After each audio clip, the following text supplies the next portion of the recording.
yang telah mengenalkan saya sebagai bagian tim juru bicara pemerintah untuk presidensi G20 Indonesia. Sosok istimewa Maudy Ayunda yang terpilih menjadi jubir presidensi G20 Indonesia. Wanita bernama asli Ayunda Faza Maudia itu lahir di Jakarta 19 Desember 1994. Hal itu terbukti ketika ia menempuh jenjang perkuliahannya di dua perguruan tinggi luar negeri ternama. Maudy merupakan lulusan mahasiswi program sarjana filosofi, politik, and economic University of Oxford dan lulusan Master of Business Administration dan Master of Arts in Education dari Stanford University. Dikutip dari Tribun Jabar, Maudy mengaku sebagai pribadi yang suka belajar. Hal tersebut terungkap di salah satu video wawancaranya dengan Najwa Shihab, mulai karir artis di tahun 2000-an. Dikutip dari Kompas.com, Maudy mengawali karirnya sebagai artis di film berjudul Untuk Rena di tahun 2005 dan berperan sebagai Rena. Awal karir itu berhasil membuat namanya makin dikenal hingga meraih penghargaan sebagai pemeran utama wanita terpilih di Festival Film Jakarta 2006.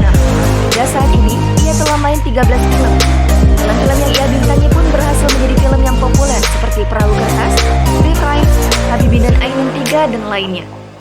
Sukses di dunia seni peran, Maudy melebarkan sayapnya ke dunia tarik suara. Ia telah merilis 3 album solo, 2 album soundtrack dan 13 single. Selain aktif berating dan bernyanyi, ia juga menjadi bintang iklan untuk sejumlah produk. Masuk daftar 30 Forbes Under 30 Asia 2021. Masih dikutip dari sumber yang sama, Maudy Ayunda menjadi satu di antara anak muda Indonesia yang masuk jajaran Forbes 30 Under 30 Asia 2021.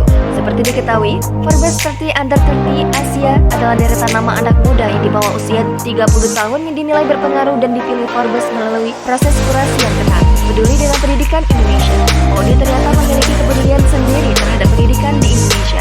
Hal itu terungkap saat ia berbincang dengan YouTuber Jeremy Pauline bulan Desember 2021. Dalam obrolannya, Maudy Ayunda memberikan komentar terkait penerapan pendidikan di Indonesia selama ini. Menurutnya, di Indonesia masih terdapat kekurangan soal budaya belajar. Bagi Maudy, memiliki budaya cinta belajar merupakan hal yang sangat penting. Lanjut, Maudy menuturkan apabila masyarakat Indonesia memiliki keinginan untuk belajar, maka kurang lebih akan seperti dirinya dan Jeremy Pauline.